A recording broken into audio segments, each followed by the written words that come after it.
December 7th, 1980. New York City, 10:50 p.m. John Lennon lay dying on the pavement outside the Dakota apartment building, 4 bullets in his back, his wife Yoko Ono screaming his name. 2,000 miles south, in a sprawling hacienda in Armenia, Colombia, a 31-year-old cocaine trafficker named Carlos Lehder heard the news on the radio. He grinned. He popped open a bottle of champagne, and then he told the men around him that the death of John Lennon was a victory against what he called the Jewish-controlled rot of American culture. He'd been waiting for this. He celebrated it like a national holiday. This wasn't just another Colombian narco. Carlos Lehder Rivas was the logistical genius behind the Medellin cartel, the man who taught Pablo Escobar how to flood America with cocaine using small planes and a private Bahamian island. He was the co-founder of the largest drug smuggling operation in human history. And he was also a self-declared Nazi. A man who founded a neo-fascist political party in Colombia, gave speeches praising Adolf Hitler, and openly called the United States the Jewish enemy of the free world. The Hollywood film Blow turned this man into a charming Latin playboy named Diego Delgado. Sunglasses, white suit, smiling on a yacht. They erased everything that made him real, everything that made him dangerous. This is the story of how a half-German Colombian car thief built a private cocaine kingdom on a Caribbean paradise, terrorized its residents with Dobermans and machine guns, paid off a sitting prime minister $88,000 in cash every single month, moved more cocaine into the United States than anyone in history, and worshipped the man who tried to exterminate Europe.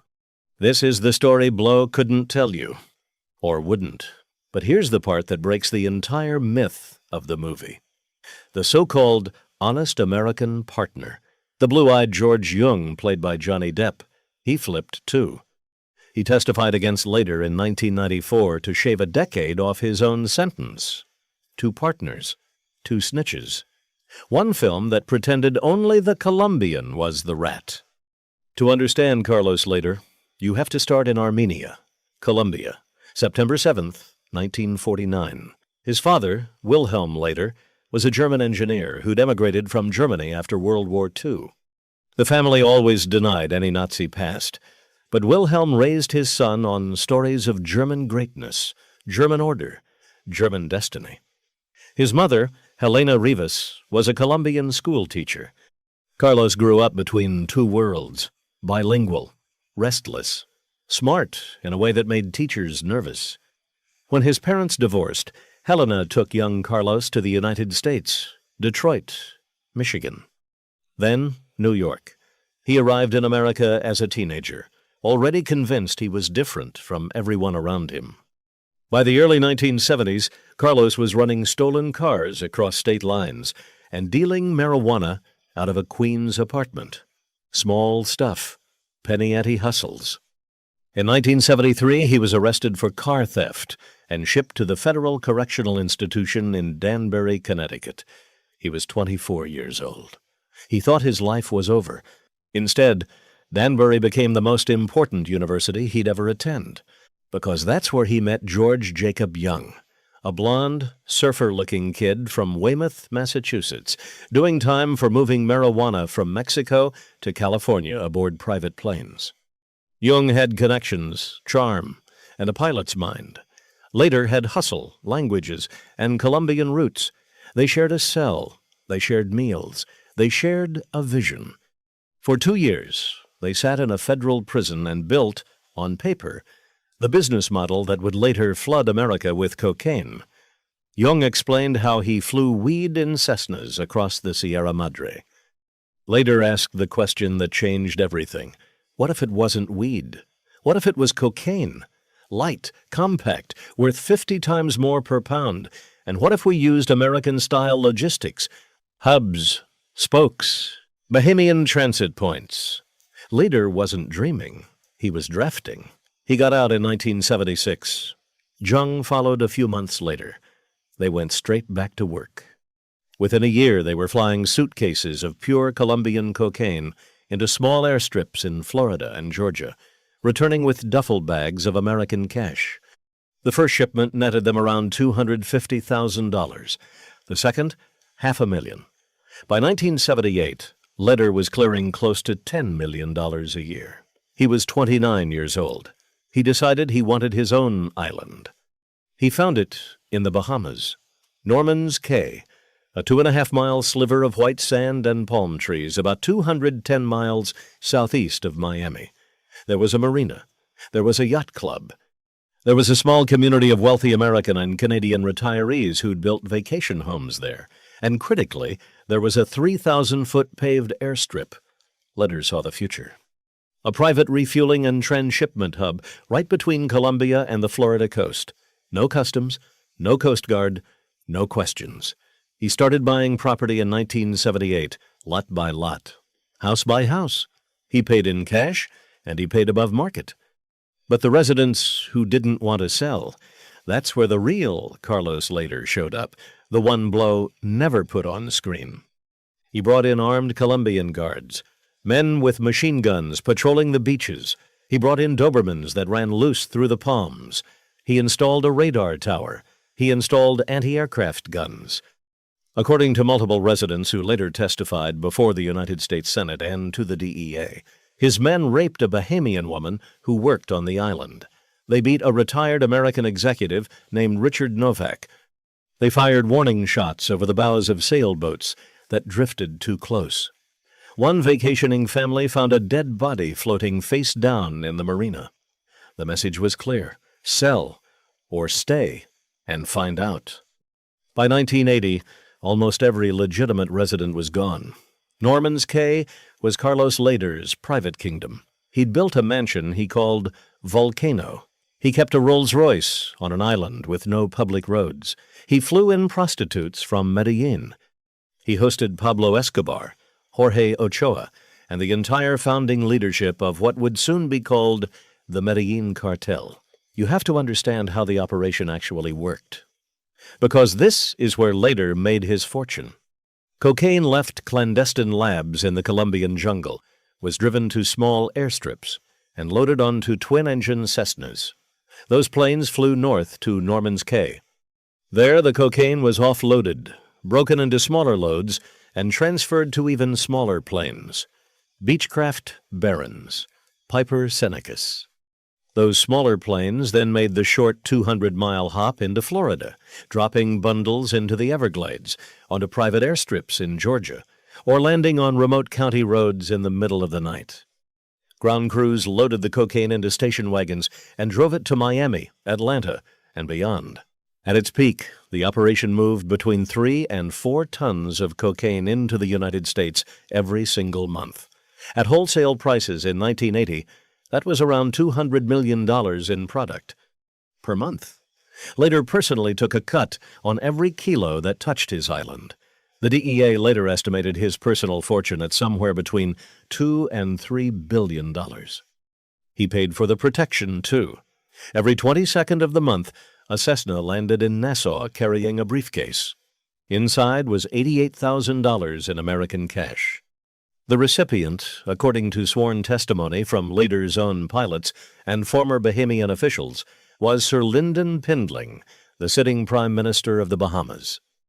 Pindling denied it until the day he died, but the payments showed up in commission reports. The $88,000 was the price of a nation looking the other way. Here's where it gets interesting. Because Carlos Lehder didn't just want money, he wanted ideology. And this is the part Blow scrubbed clean. By 1981, Lehder had returned to Colombia and used a piece of his fortune to fund a new political movement. He called it the Movimiento Latino Nacional, the National Latin Movement.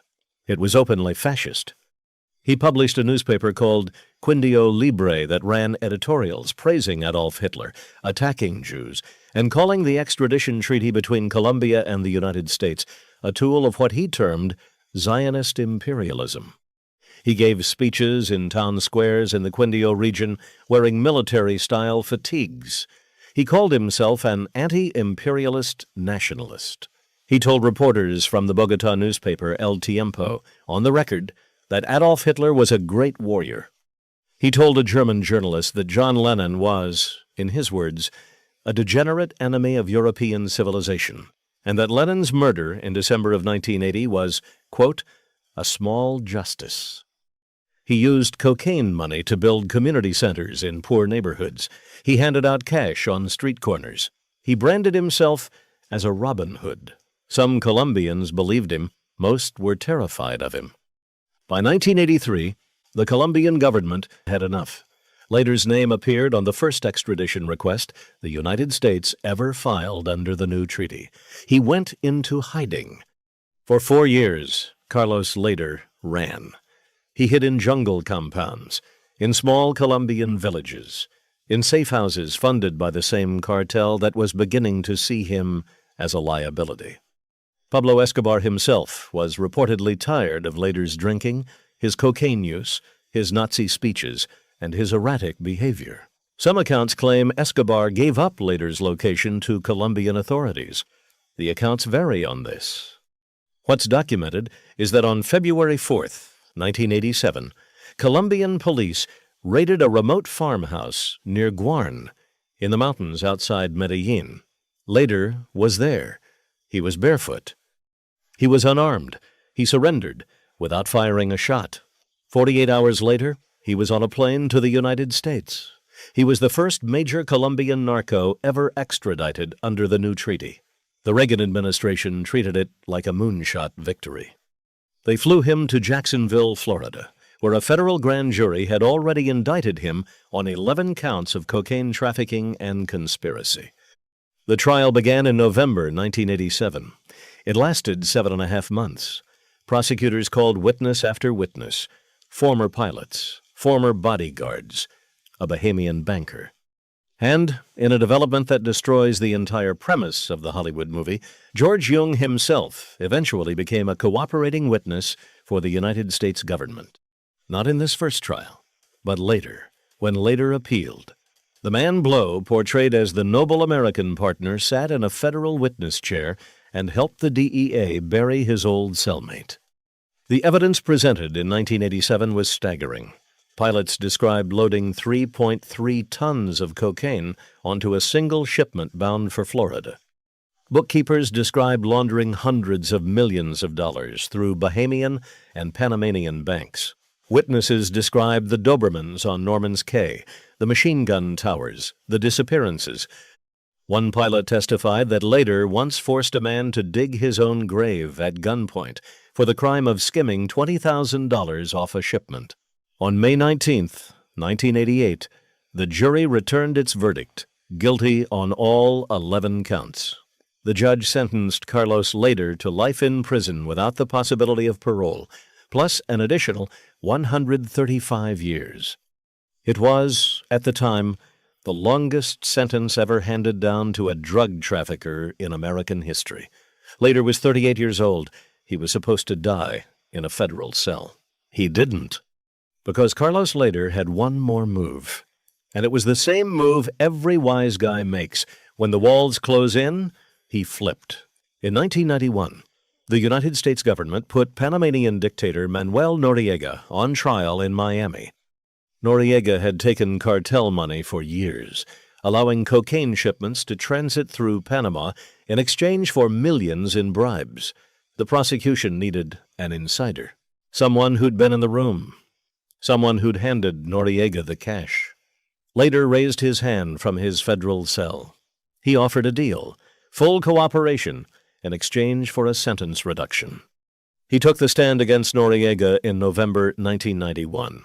He described meetings in Panama City. He named bagmen. He laid out the entire money laundering pipeline. His testimony helped convict Noriega and send him to prison for 40 years. In exchange, Lehder's life plus 135 years was quietly reduced. The exact terms of the deal remained sealed for decades. Then, in 1994, when George Jung was facing his own 60-year sentence in a Cessna cocaine case out of Topeka, Kansas, he made the same calculation Lehder had made. He cut a deal. He testified against his old partner in a related proceeding. He helped the government build additional cases against the Medellin network. His 60 years became 20. He served 15 and walked out of federal prison in 2014. The same man Hollywood would soon canonize as a tragic American everyman. You see what nobody talks about. The whole movie Blow rests on a moral fairy tale. Honest blonde American boy gets corrupted by sinister foreign drug lord. Pure heart meets dirty world. But the truth is, both men flipped. Both men traded their partners for years off their sentences. Both men sat in federal witness chairs and pointed at the people they'd built empires with. The movie just chose which one to feel sorry for. Lehder was moved into the witness protection program inside the federal prison system. His name disappeared from inmate locator databases. His location became classified. For nearly 3 decades, almost nobody outside the Bureau of Prisons and the Justice Department knew exactly where he was being held. Reporters who tried to find him hit walls. His own family in Colombia and Germany lost contact for years. Then in June of 2020, without a press release, without a ceremony, without a single American official making an announcement, Carlos Lehder Rivas walked out of a United States federal prison. He'd served just over 33 years. He was 70 years old. He was put on a plane to Germany, where he held citizenship through his father, and quietly released into the city of Bonn. He has lived there ever since, in an apartment, a free man. The Bahamian government never recovered from the Norman's Cay scandal. Lyndon Pindling was investigated by a royal commission in the mid-1980s. The commission found that Pindling had received massive, unexplained payments during the exact years Lehder operated on Norman's Cay. He was never criminally charged. He remained prime minister until 1992. He died in 2000. Norman's Cay itself sat derelict for decades. The mansion called Volcano was abandoned. The airstrip cracked, and weeds grew through it. The sunken plane Lehder's pilots crashed in 1980 still sits in the shallow water off the marina. Tourists snorkel over it now. Most have no idea what they're looking at. George Jung died in May 2021, 11 months after Lehder's quiet release. He spent his final years giving interviews about Blow, signing autographs at true crime conventions, complaining about the money Hollywood never paid him. He never publicly acknowledged that he had testified against Carlos Lehder.